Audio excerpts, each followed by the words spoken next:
Mic is on. All right, now my sound should be good. Can everybody hear me? You should be able to hear me now. Can you hear me now? Can you hear me now? As y'all are checking in.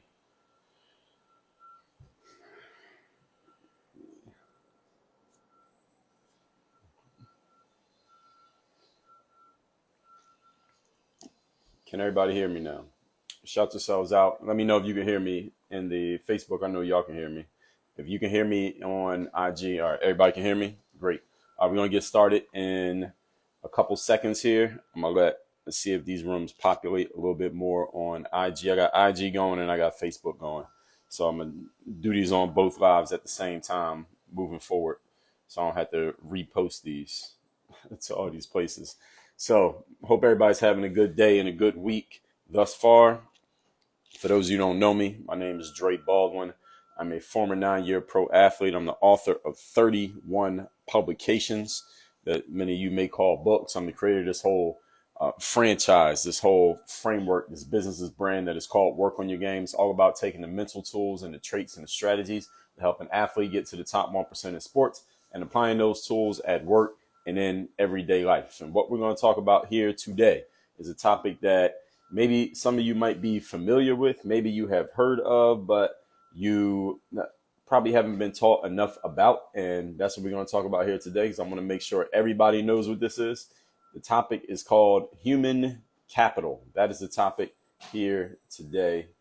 And I'm just posting a comment here for my Facebook audience. So I want to make sure everybody gets this. I don't know if they have pinned comments on Facebook. Can you pin a comment on Facebook? Yes, you can.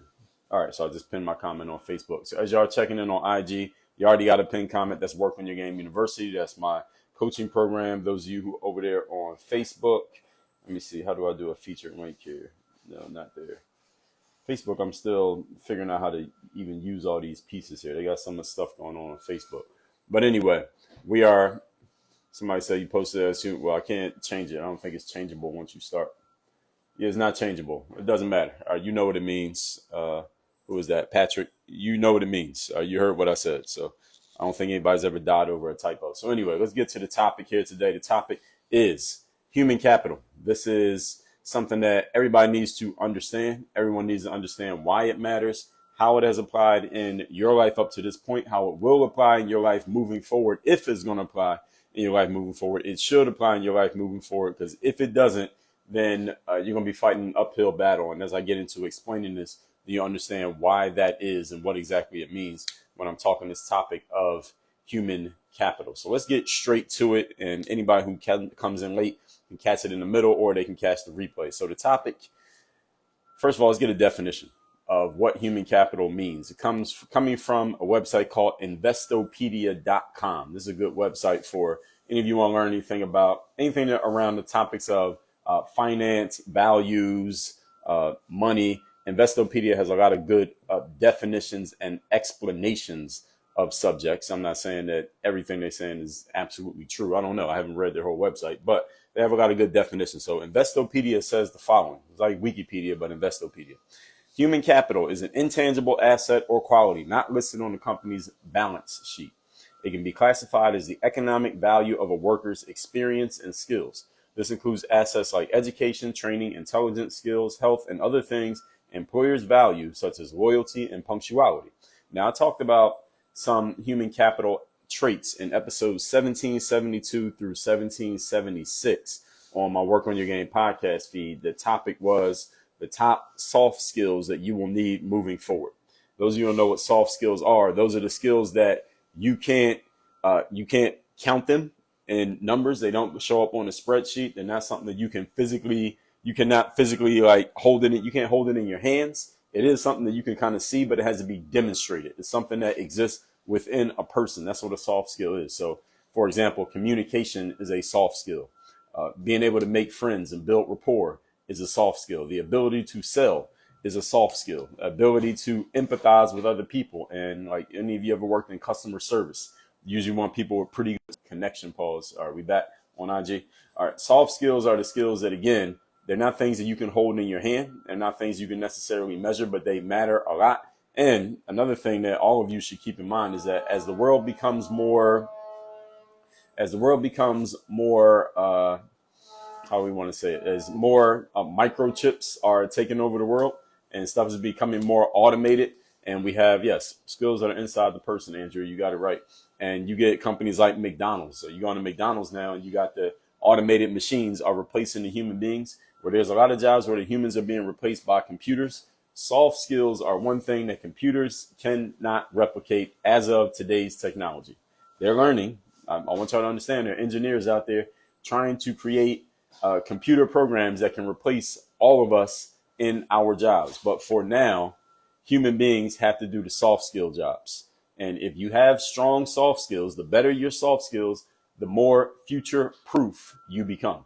That's why this human capital matters so much, because human capital, again, this is not just the tangible stuff. Like money is tangible capital. Real estate is tangible capital. Your car is tangible capital. Your house is tangible capital. But soft skills, that human capital, this stuff matters a lot because it's much harder to be replaced.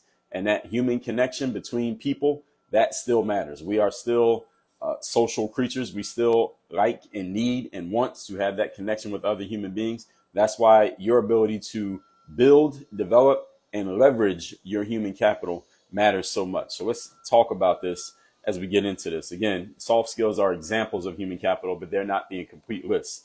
My definition of human capital, if I was to put this into just more plain language, are assets and attributes of yours that are part of your being, not your doing, but your being, who you are as a person. They are intangible, yet they are still valuable and they are still tradable, meaning they are marketable, meaning you can sell these. When you have these abilities, you can go out into the open marketplace with these abilities and you can sell them to other people. That is the value of having strong human capital. For example, if you have really good communication skills, again, you can't hold my communication skills in your hands, but you could pay money for them because there are things that I can teach you that otherwise you might not be able to get. That's an example of human capital. If you're really good at empathizing, then take somebody who's like a therapist. All right, what is the tangible product you leave when you go to a therapy session? You don't leave that session, that office, with anything to hold in your hands. There's no product, right? But the conversation that you have with that person and the way that you feel when you walk out of that office is worth money. That's why therapy is an industry. That's why coaching is an industry. That's why customer service is an industry. I was just on the phone with some customer service people earlier today. There's no tangible product that I get from having that conversation, but a good customer service agent who handles their business the right way can make me feel better. It can help cause me maybe or lead me to spending more money with that company. And it could also lead me to maybe not leaving that company. It could keep me as a loyal customer. So all of these skills of human capital matter a whole lot. So again, even though they're not things you can hold in your hands, you can't physically see them with the human eye. You can only see them demonstrated, and everybody needs these because it makes you less replaceable by a computer. These are all skills that can be traded for money. So any of you who's interested in making money, any of you who's interested in revenue, capital, assets, cash, legal tender, then you need to develop and you need to know how to utilize your human capital. So let's talk about it. Point number one. I already gave you a lot of human capital right there. I didn't even get into my points. Point number one.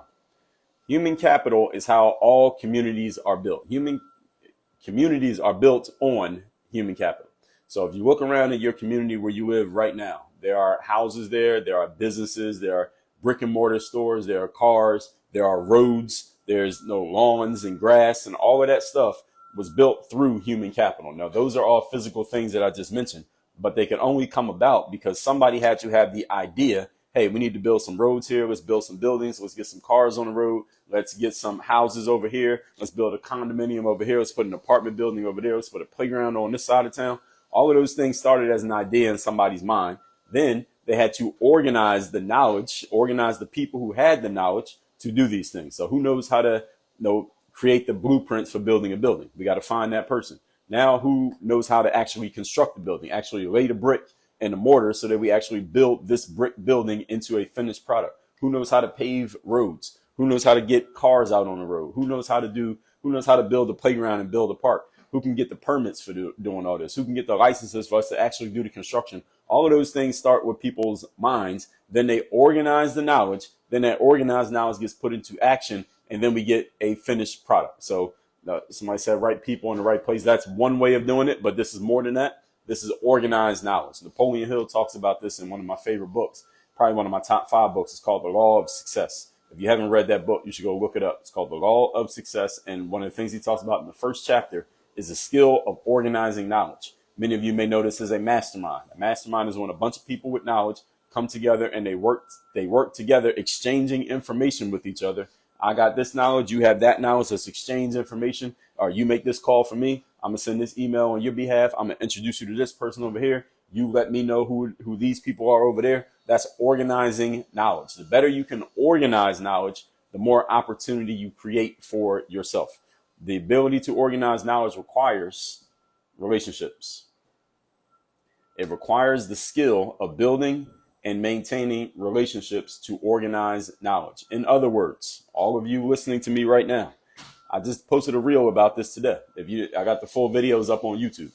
If you are not outside meaning metaphorically, I don't mean literally out where the sun is out, but I could mean that. It means you need to be active and engaged in the community in which you want to be seen, heard, and known. Where you want to get things done, you got to be outside. You got to be active. People have to know you. Why? Because when you're outside, that's when you can build relationships. That's when you can get known. That's when people can start to see you. They can see what value you bring to the table. And when you have more relationships, now you have the opportunity to utilize the human capital of other people. The challenge for all of us is to understand, well, first thing, the understanding that we all have to come to is that none of us is skilled at everything. Therefore, instead of trying to do everything by yourself and struggling, what you need to do is build relationships and leverage the skills of other people so that you don't have to do everything by yourself.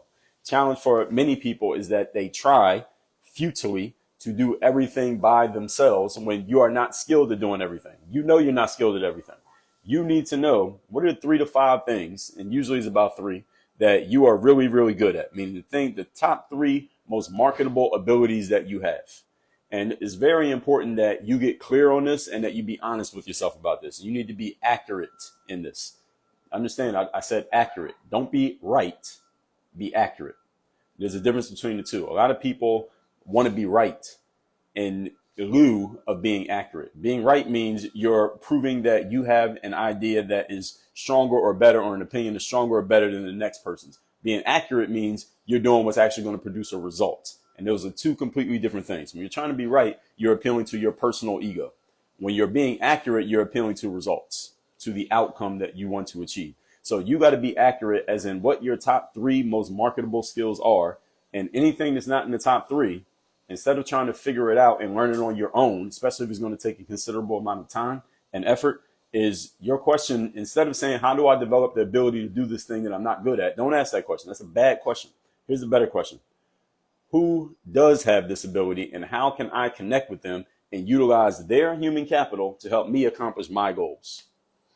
Everybody heard that question? Do I need to say it again? Somebody want to write it down? Instead of asking yourself, how do I develop the skill of doing this thing that I'm not good at?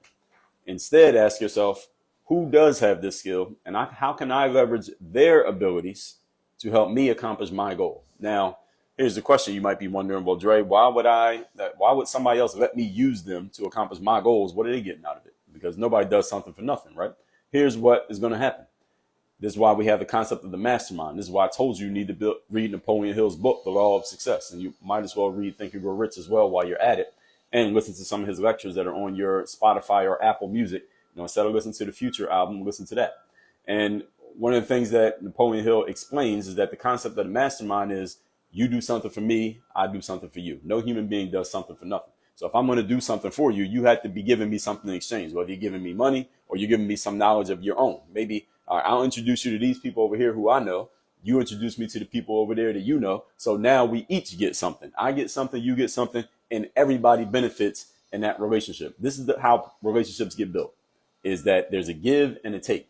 Now, here's the challenge for many of you, and that's why we go back to the topic of human capital. If you don't have anything to give, you cannot build relationships. I just want to let that one sit for a second. You need to take stock of what you have to give, what you have to offer, what human capital you have to offer in the marketplace. If you don't have any human capital, why would anyone want to build a relationship with you? You don't have anything that can help them. And some of you might be thinking, well, Wouldn't somebody just want to help me out just because they want to help me achieve? If you give this to me, it would help me. It would help me become successful. Well, do you do that? Or do you run around just giving out charitably of all of your assets to other people for nothing in exchange? If you did that forever, eventually you'd be broke. All right, nobody does that. Now, there are people who give charitably. There are people who give a lot of money to charity, and they're known for their philanthropy. But understand, they only got to that position because they did stuff to receive as well. You can't just go around giving of everything you got without getting anything exchanged. Eventually, you ain't gonna have anything left. So you got to figure out what do you have to offer the marketplace and who needs it. Then you need to go give it to those people, and in exchange, they will give you what you want. All right, this is how relationships get built. This is how the mastermind process works. This is how knowledge gets organized. This comment is find out who's the experts of what you want to do. That's a dumbed down version of what I'm saying here. We got a more a higher level version of what I'm saying is what I actually said here. So I want to make sure I appreciate the engagement there, what you're saying, but make sure don't dumb down what I'm saying. All right, take it at the level that I'm actually giving it to you, because when you dumb it down, it's you're diluting the actual point that I'm trying to give you. So make sure you get the point. All right, make sure you get the point of what I'm saying here. It's a little bit higher level than just find out who the experts are, because you got to figure out where you're an expert as well. And then again, creating the exchange. And I talked about this in the video, the reel that I just posted today on IG. Those of you on Facebook, make sure you follow me on IG so you can see that reel that I posted. So if you think about a TV show like Shark Tank, everybody seen that show before, Shark Tank? What are the sharks actually offering when you go on Shark Tank? The sharks are not really offering money. They are offering money, but that's not really what they're selling. Damon John and Mark Cuban and Kevin O'Leary and Barbara Corcoran, Lori Grenier, Kevin Herjavec, what are they actually offering when you go on that show? What they're actually offering is their human capital. That's what they're offering. Because if I'm running a business that's doing $2 million a year in revenue, and I want someone to invest in my business, and I want them to give me X amount of dollars for whatever percentage of my company. If my business is doing well already, I don't need to go on Shark Tank to get capital. I can go to my local bank and get capital. Well, I don't need to fly all the way out to LA and film for whatever number of hours on Shark Tank and apply. Well, I might not even get on. I might not even get on TV. I might go on the tank and not even get my segment, might not even come on ABC. And I got to give a percentage of my company to the production company, ABC, just to be on Shark Tank. And yes, that's a real thing. A lot of people don't know that. When you go on Shark Tank, you have to give a percentage of your company to ABC just for the opportunity to be on Shark Tank. Why would I do all of that just to get money when I can get money from the bank down the street? I already got a business. I got the paperwork. I got the proof that I'm making money. I don't need to go on Shark Tank to do that. The reason I go on Shark Tank is because the sharks are offering me human capital. Meaning, if you ever watch, any of you watch Shark Tank, what do the sharks really talk about? When they start debating and they start like battling out, like Mark Cuban wants the deal and Kevin O'Leary wants the deal, and they're like battling with each other over who's going to get the deal. What do they start talking about? They don't just start saying, I'll give you more money, I'll give you more money, I'll give you more money. They don't do that. What do they start doing? Mark Cuban starts talking about all the people he knows and the connections he has. Kevin O'Leary starts talking about all the people he knows and the connections he has. In other words, what are they really selling?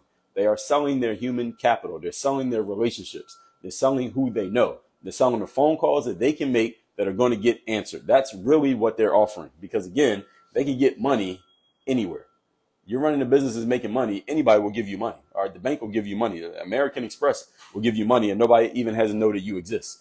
But they go on there because they're trying to make connections with the people who can get them into rooms that they otherwise couldn't get into. So Damon John will say something like, look, I can get your clothes in Macy's. Lori Grenier will say something like, I can get your product on, I can get your widget on the home shopping network, and you can sell 1 million products in 25 minutes. That's really what they're offering. They're offering the fact that they know people and they have relationships. Now, here's the thing. Here's what matters to you as you're listening to this is, what can you offer?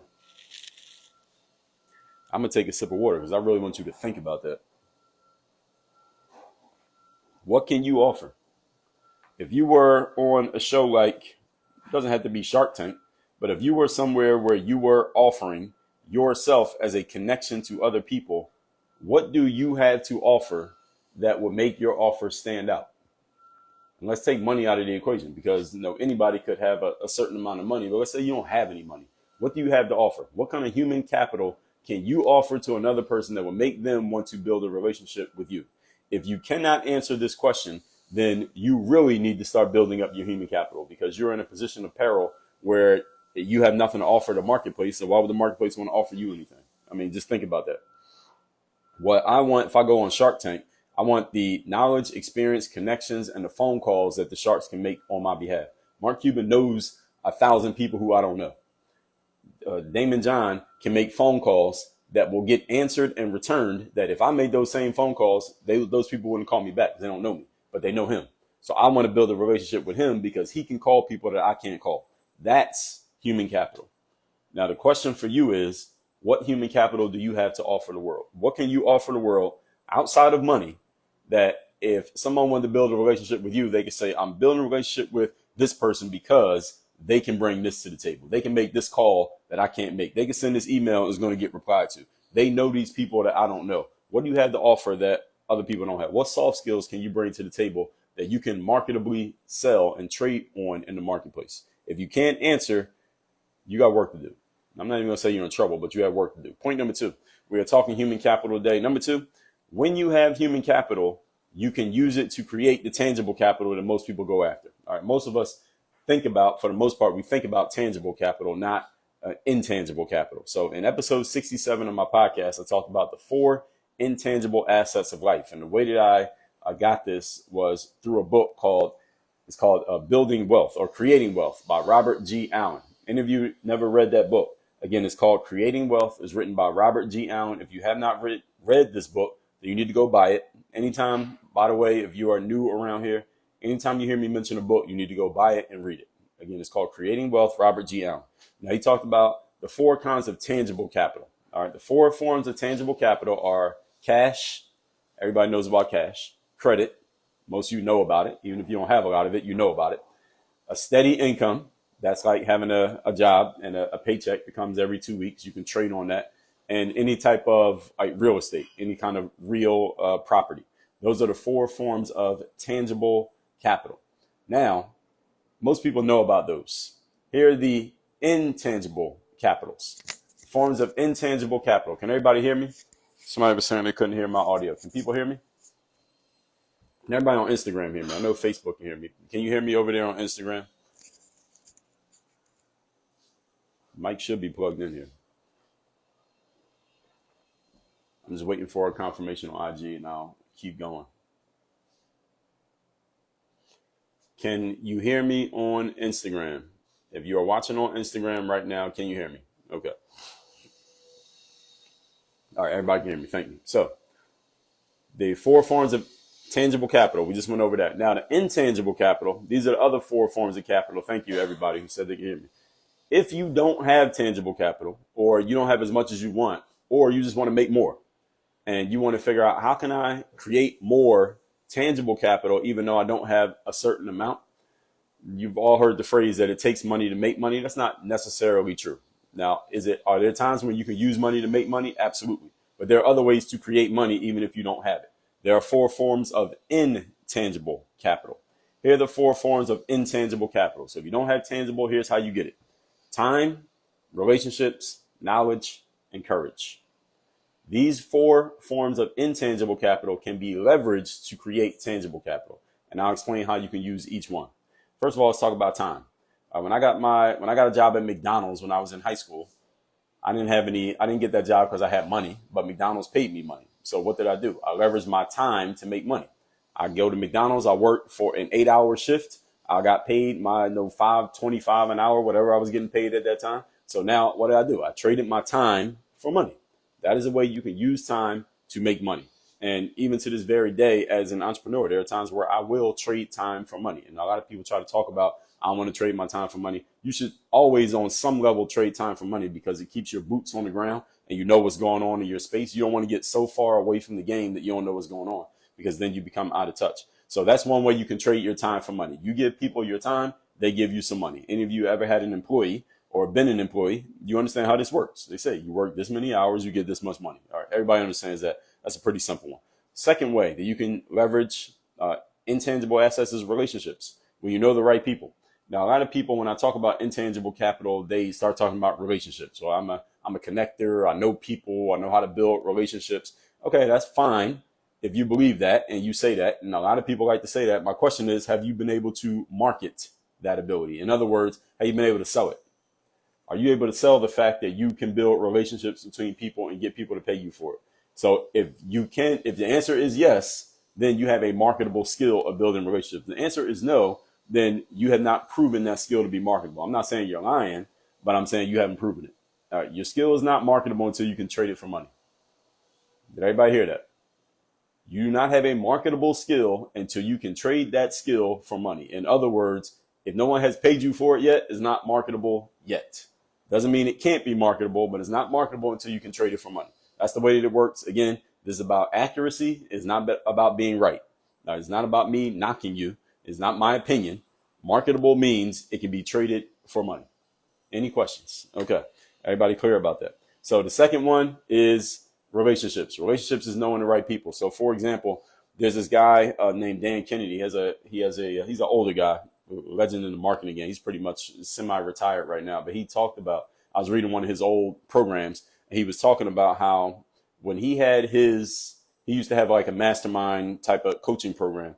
First of all, he charged everybody to be in the program. You had to pay to be in his program because people were willing to pay because they knew he knew the right people. And if you were in his program and you did a business deal with somebody else who was in the program, he got a cut of the business. So if you and this other guy in the program both did a deal for $100,000, y'all had to give him a cut of that deal that y'all did because he's the one who brought you together into the group.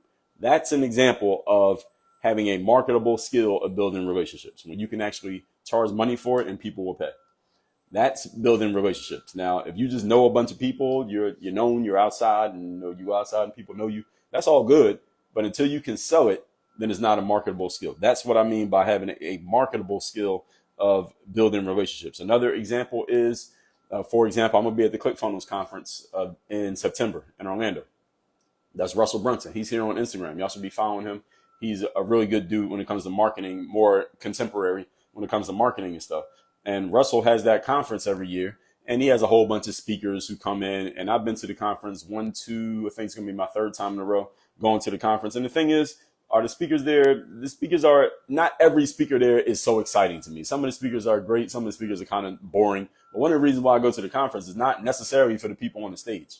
One of the reasons I go to the conference is because I know there's going to be a whole bunch of other marketing people there, people who sell, people who are in the game, people who are in the business, all going to be in the same room, all at the same time, all in the same space. So I will pay Russell a ticket to go to his event because I want to meet the other people who are paying Russell money for the ticket to go to his event. We're all paying Russell to go to his event, and we're all coming there because we want to meet other people. I don't go there necessarily for the speakers on the stage.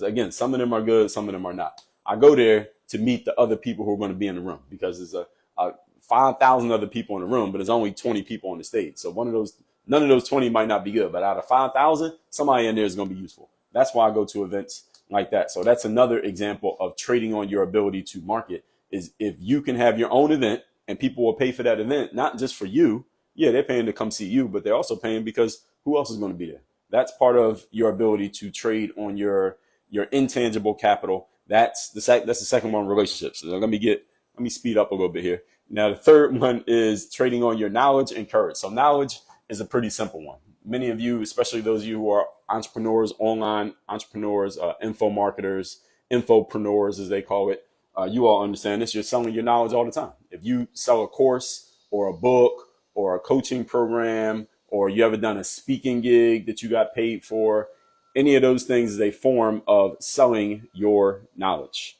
All right, these books you see behind me is a form of selling knowledge. I took information that was in my head, or an idea in my head, or an experience that I went through. I wrote it down on paper, put it into a book, and then I'll sell it to you for $25. This is a form of taking your knowledge and turning it into a tangible capital. So somebody buys this book, I get $25. They get the knowledge that's in the book. There's an exchange. So that's creating the exchange, is selling your knowledge. And the fourth one is selling your courage. And Robert Allen talks about this in the book. And this is just this is what I call having some balls.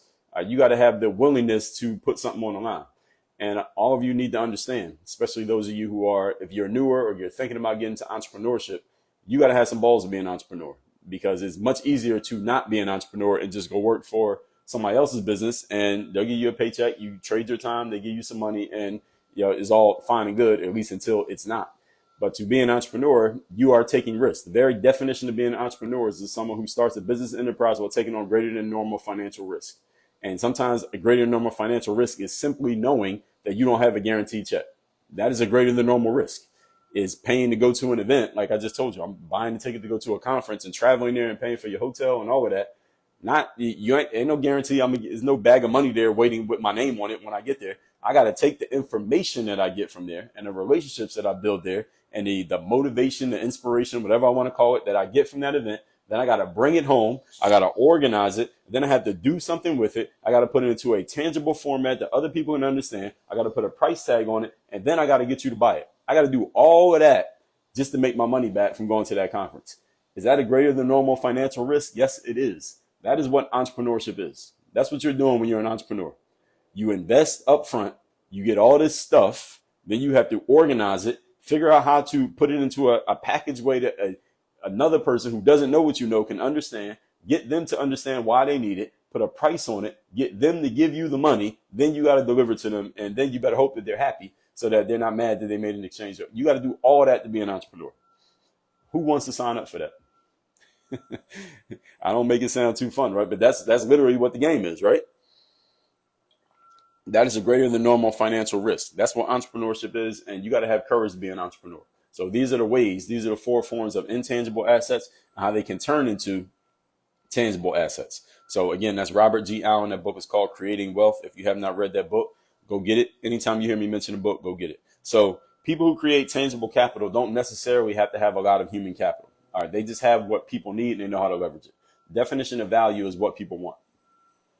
Value just means what people want. If you have something that people want, you have value. If you're in the desert selling water, you have value. All right, if you're in the Arctic selling coats, you have value. Value is just whatever people want. If you're somewhere people are hungry and you're selling food, you got value. So whatever people want, you have value. If you're talking to a bunch of people who want knowledge and you have some knowledge to share and you can articulate it, you have value. So you just need to figure out who are the people that want what you're offering. And in that room, you have value. So you might be the most valuable person in one room, but you're useless in another room simply because people don't want what you're offering. That's why you got to be very clear about who you're targeting and who you're selling your stuff to, because then you are giving it to the right audience. Sometimes you have a perfect product, but you're selling it to the wrong people. They just don't want what you're offering, but you get it to the right people, then everything starts working. So it's this mix of who are you selling to? What are you selling? Do they actually need it? And how are you talking about it so that they understand that they need it? All of this is part of the mix when it comes to marketing and selling yourself, your products, or anything else.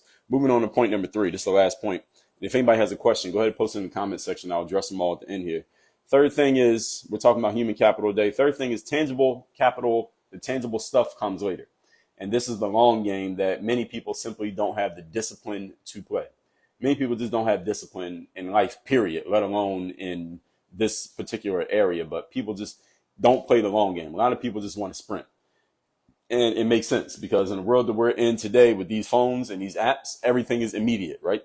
Instagram, literally instant gram. That's what it's all about. Everything's instant. You go on YouTube, you go on Gmail, you go on Twitter. I could open up any one of these apps right now. And as soon as I open any app that's on this phone, at least the social apps, is immediately going to update and it's going to tell me what's going on right now. It's going to give me an up-to-date refresher on everything that's happening. I open the Twitter app. I see the notifications. Here's how many somebody added me on Twitter, or somebody retweeted something that I said. They tell me the up-to-date trending topics. Everything is immediate. So to play the long game is doing the opposite of what everybody else is doing. And as Earl Nightingale said in his Lead the Field tape way back in the 60s and 70s, is that anytime you step into a new field and you want to succeed, but you don't know what to do, just look around and see what everybody else is doing and do the opposite.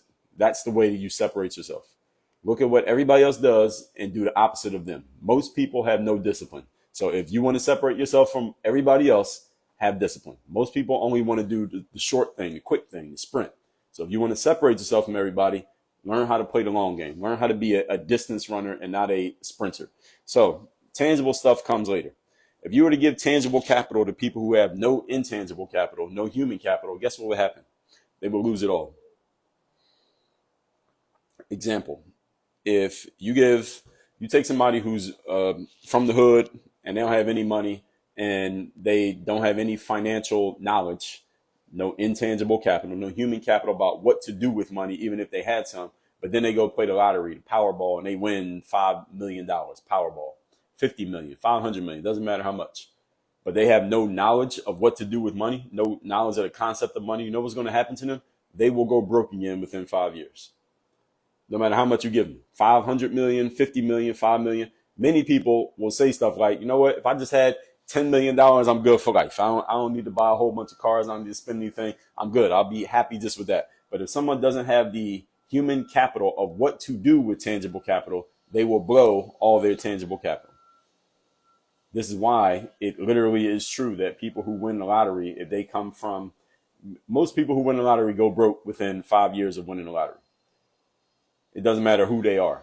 Because the thing is, first of all, most of the people who play the lottery are people who are don't have a whole lot of human capital in the first place. Because people who have human capital, being knowledge, they ain't playing the lottery. Because anyone who knows anything about how the lottery works knows that most of the time you're not going to win. So it's a bad bet to play the lottery. Most of the time you play the lottery, you're going to lose. You're just basically giving your money away.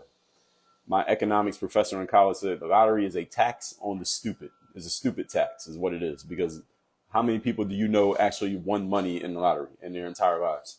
Most people do not.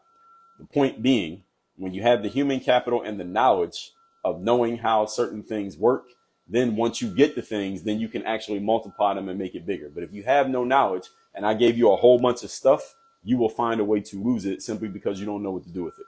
This is the way life works. So the tangible stuff that you want in life, it comes after you build the human capital. This is why you invest up front and you get the results on the back end. All right, this is the way that it works in life. You invest up front to get the human capital. Then you take the human capital, organize that knowledge. Napoleon Hill talked about this, and then you put it out to the world, and then you get the tangible capital. This is an order of operations, folks. There's a system and a process to everything, at least when it comes to success. There's a system and a process to failure too. It's just most people don't understand that system and processes, which is why people who are successful are conscious and intentional about what they do. And when people fail, it's usually because they're doing things randomly and haphazardly, and they end up in failure and they don't know how they did it. Well, people who succeed know how they did it. That's why they can explain it. That's why those are the people who give speeches and write books and talk about stuff. So you need to think about where your human capital is going to come from. All right. This is also another reason what I was talking about with the lottery is why kids who inherit a lot of money, but they didn't have to go through the same stuff that their parents went through to build up the money, they often lose, they blow the fortune. Why? Because they don't have a human capital. I mean, they got set up perfectly, but they don't have a human capital. They don't know what to do with it because they didn't have to do the work that their mother or father had to do. So they blow it because they don't have the human capital. They got the tangible capital, but not the human capital. So this is why any of you right now, you're in a situation of building up your human capital. You should be reading books, watching useful stuff on YouTube, not the garbage, but the useful stuff on YouTube, going in apps where you can learn from people who are giving you the game, getting into a coaching program, signing up for courses, whatever you got to do to get the human capital that will make you a more valuable individual from the inside out. The outer stuff comes after, but you got to build up the inside first. That's why the process is be, do, have. You got to become the person first, then you do the stuff, then you get the results in that order. Many people want to jump straight into doing the stuff or jump straight into having the things. The problem is if you jump into step 2 or step 3 without doing step 1 first, even if you get some initial success, you will find a way to lose it, or it will find a way to leave you simply because you haven't built up yourself in the first place to be the type of person who can hold on to, create, and multiply the value that you create through tangible capital. So that's why the human capital matters so much. So the question for you is, and I'm going to recap these points and take questions if there are any, is what is your process right now and moving forward for building up your human capital? Because if you don't have any, then this is the exact reason why the tangible capital is not finding you. If everybody, I hear from people every single day. I got text messages. I got thousands of people texting me every day, and I respond to a bunch of texts every single day, DMs, emails, comments on posts, et cetera, and everybody's trying to find a way to make money. I ask people, what's your biggest challenge right now? A lot of people say something around the concept of money. I want to make more money. I want to make more consistent money. I want to quit my job and start a business. I want a business to make more money. Everybody's talking about how do they make more money. The challenge for anyone who's trying to make money if you are not doing things to build up your human capital while trying to make money, this is the reason why making money is always going to be a struggle, because you have not built up the person who is qualified to make the kind of money that you're aiming to get to. See, if you're trying to get to making $1,000 more than what you're making right now, but you're not doing anything to make yourself $1,000 more valuable as a person, then how are you going to get the $1,000? Even if you get it, you're not going to keep making that extra $1,000 consistently, simply because you haven't become the type of person capable of doing it. You haven't built yourself up to that level yet. You haven't made yourself that type of individual. That's why the process, again, is be, do, have. And I talk about that in this book right here. So if you haven't read this book, Work on Your Game, make sure you go get it and read it. You can get it at workonyourgamebook.com. So the question again is, what are you going to do moving forward to build up your human capital? You must be doing something consistently to build up your human capital. So your speaker, the person that you're listening to right now, let me tell you some of the things I do to build up human capital. I'm in 3 different programs of people's right now where I'm getting knowledge, information, access to people. I go to conferences and I go to events. I go to a bunch of different conferences and events every single year, live in-person conferences and also virtual conferences. Somebody has a virtual event. I read a ton of books. I write a lot of books, as you can see behind me, but I also read a whole bunch of books. I listen to audio books. Even when I'm working, most of the time when I'm working, if I'm not recording or writing, I'm usually listening to other material while I'm doing other stuff. So when I'm packaging up my orders for books that I need to ship out, I don't need to really be thinking while I'm doing that. So I'm listening to audio programs. I'm listening to coaching programs. I'm listening to people's webinars where they're explaining, here's how you do this thing. Here's how you do that thing. I listen to some of the same audio programs and courses and stuff over and over and over again, more than once, to where I can almost recite the things that they're going to say. I'm doing these things on a consistent day-to-day basis. I'm listening to podcasts. I'm doing all of that stuff all the time because it's helping build up my human capital. It's making me a more valuable person so that when I get on these lives and I need to talk to y'all for an hour straight off the top of my head, like, where do you think this stuff comes from? It can come out of me because I'm putting it into me. I can pour into you because I'm pouring into myself. And any of you out there who want to be an infopreneur, a knowledgepreneur, you want to build your brand, you want to be a thought leader, you want to sell your intellectual property, understand to sell intellectual property, you have to actually have some. You get what I'm saying? You got to have some intellectual property, which means you'd be building up your intellect by pouring into yourself. Read, take courses, study, learn, go over the same stuff over and over and over again. You hear somebody say something valuable and you're like, damn, this is really good, it's really useful, it's knowledgeable. Don't just listen to it or read it once. You should be listening to or reading it every week. Spaced repetition to the point where you can almost recite it without even having it playing in the background. Or you can, the words of another person's book start coming out. You start talking like them because you're always reading their stuff. This is what you need to be doing to build yourself up. Same way an athlete or somebody who's in great shape, what do? They work out every day. Every day. And it's not that they just do, it's not like they do one workout one time. It's not like you do some pull-ups one time ever and you got all these big muscles, right? You do pull-ups. Someone who has big muscles does pull-ups all the time. They lift all the time. They don't do bench. You don't do bench press one time ever. And then you got this beautiful upper body. You do bench press all the time. All right. Somebody who's in great cardio shape, they don't run 5 miles once. They do it 4 or 5 times a week. All right. That's how they get in great shape. So you got to be doing these things consistently, and you don't consume some great material one time and say, man, that was great material, and never consume it again. You go over it again and again and again and again. I go to a conference, for example, these days, because everybody has everything digital, right? So I go to a conference and they give you all the recordings of every presentation. Like a few months later, you get access, like you log in, and every presentation that was at the conference, you get the video of the conference. And I will remember, like, all right, these 3 people, their presentations were great. I'll go and listen to the same presentation. I went to the event, paid for the ticket, sat there and took notes while they were talking. I will listen to the same presentation again and listen to them say the same stuff over again. Why? Because number one, the human brain is a great tool, but it ain't that great that we forget a lot of the stuff that we hear while we're listening to it. And when you listen to something more than once, you hear things the second time you didn't hear the first time. You read something the second time, you hear things that you didn't get the first time that you went through it. This is why that's what they call spaced repetition. That means you do things more than once, but you let some time go by and then you do it again. Let some time go by, do it again. Time goes by, do it again.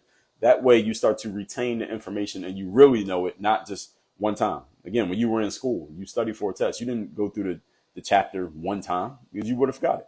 You had to go through it over and over again to, I mean, school is a little bit different because you were pretty much memorizing. Most of y'all can't remember most of the stuff you learned in school. But in this world, this is the real thing. This is real life out here. That's why you got to go through the spaced repetition, go over this stuff over and over. If the stuff I said here was useful to you, I'm gonna put this video up. It'll be on Facebook, it'll be on IG, it'll be on YouTube. Listen to it again. Listen to it over and over again until you really understand these concepts to the point that you could teach it to somebody else. That's when you really know it, when you can teach it to other people.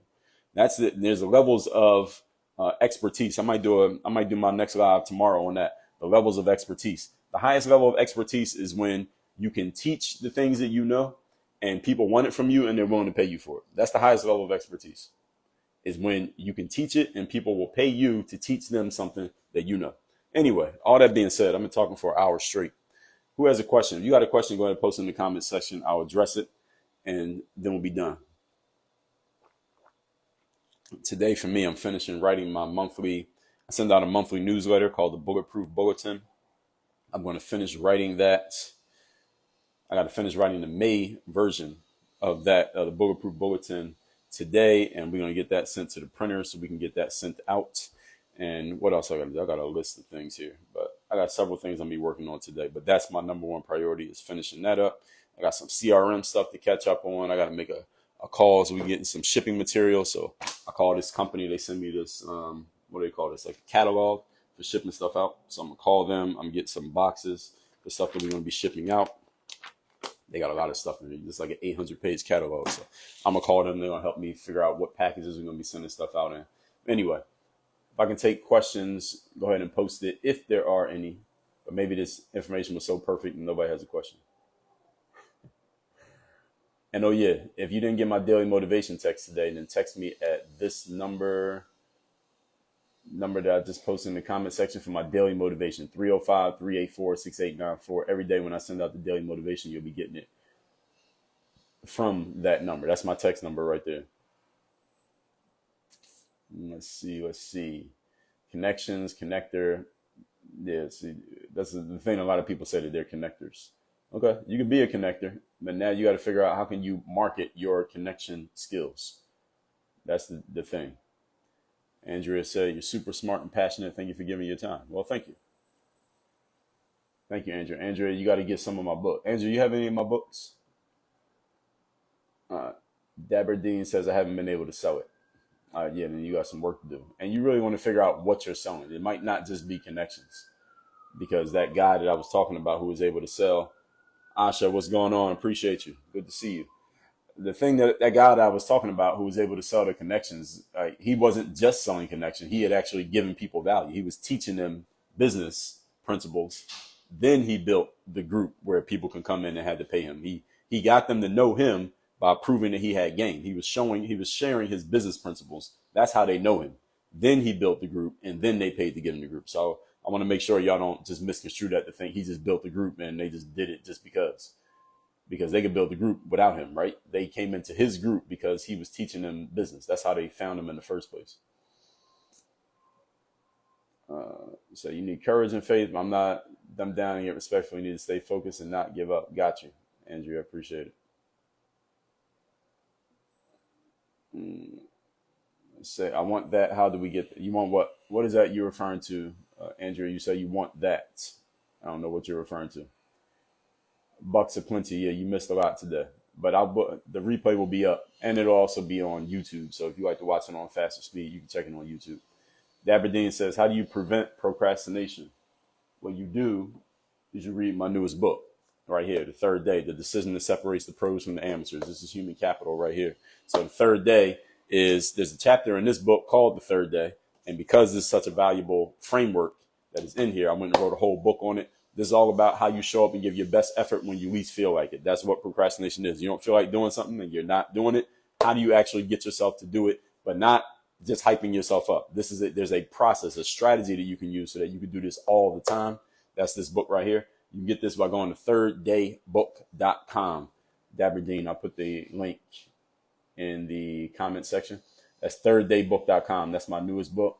You can get the book free. All you're going to do is cover the shipping, but we're going to offer you a bunch of books. I told you I've written 31 books. We're going to offer you a bunch of books. So I'm not going to let you leave with just one book. I mean, you can, but who reads just one book? Nobody. So I'm going to tell you how you can get 10 of my books. Andrea says, no, I want them. Wait, what you referring to? Andrea, you're using these, them. You're using these pronouns, but I don't know what you're talking about. Oh, the monthly newsletter. Oh, you got to be in my university to get the monthly newsletter. The newsletter is not for sale. Technically, it is for sale. You can buy it on Amazon, but you get it for free if you just join my university. That's workonyourgameuniversity.com. That's the link right there. The only people who get my monthly newsletter are members of my programs at Work on Your Game University. I only got 2 programs. I got a one-on-one program and a group program. So anybody who wants to get my monthly newsletter, let me show you some of my copies of my newsletter so y'all know this is for real. All right, so this is called the Bulletproof Bulletin. This is the April issue. I didn't finish the May issue yet. I'm going to finish that today. It's the April issue. What business are you in? That's what this one was about. The March issue, standards still matter. That was this one right here.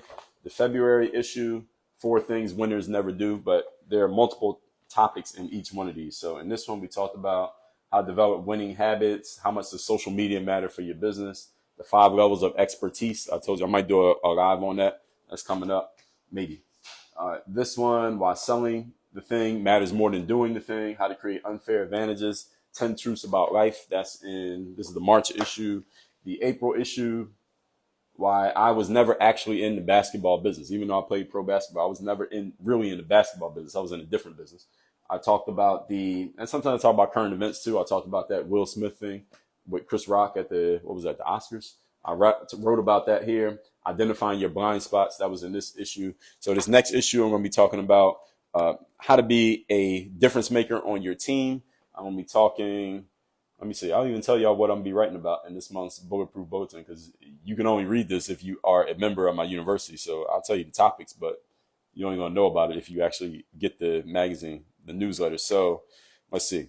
The business runs the brand, stats players, winning players, and role players, the difference between the 3, how to sell yourself, and professionals. I talk about how my coaching process works, help y'all explain that, help you understand that. That's all in this month's, the May issue of my Bulletproof Bulletin. That is, again, workonyourgameuniversity.com. You want to get that bulletin, you have to be a member of my university.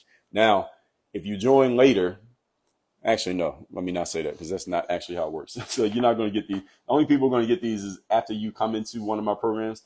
I'm going to send you a package that's going to have like all the older ones, but that's only for people after you join. And once we get it all set up, I'm not even going to say exactly how we're going to do that, but we're getting that all set up as we speak. But you need to join as soon as possible because prices change, times change, offers change. And at any time I hold the option of shutting those things down and not making them available to where you only get it if you were in. If you weren't in, you will never get these messages. So, all right. I think I've said enough here. I think y'all got the point. I'll be doing more lives moving forward. I'll be doing them as long as I'm here. I'll be doing them on Facebook and IG at the same time, as long as we got enough bandwidth to do so. I got some writing to do and a bunch of other stuff that I need to catch up on. So I'm going to get to work. If you want to get my monthly newsletter, again, it's called the Bulletproof Bulletin. Here are the latest 3 issues of the Bulletproof Bulletin. If you want to get the Bulletproof Bulletin, you want to get the May issue, which I'm going to be finishing today. I will be finishing writing that today. We're going to send it to the printer today. It will probably be going out in the mail to all of the members of my university, probably by the end of this week. Usually it's pretty fast that we get to turn it around because it's not that long. Bulletproof Bulletin is probably like 35 pages each month. And we'll be turning that around and sending that out this week. You want to be a recipient, go to workonyourgameuniversity.com, join either one of my programs, the group program or the one-on-one program, and you'll be getting that next copy when it comes out. And we'll send you the back issues too. So everybody, that is that. Y'all have a great, what day is it? Monday, the 23rd. Set your goals for next month. If you have not set your goals for the month of June, start writing them down now. Don't show up to the new month without a plan. Work on your game, everybody. We out of here. Dre all day.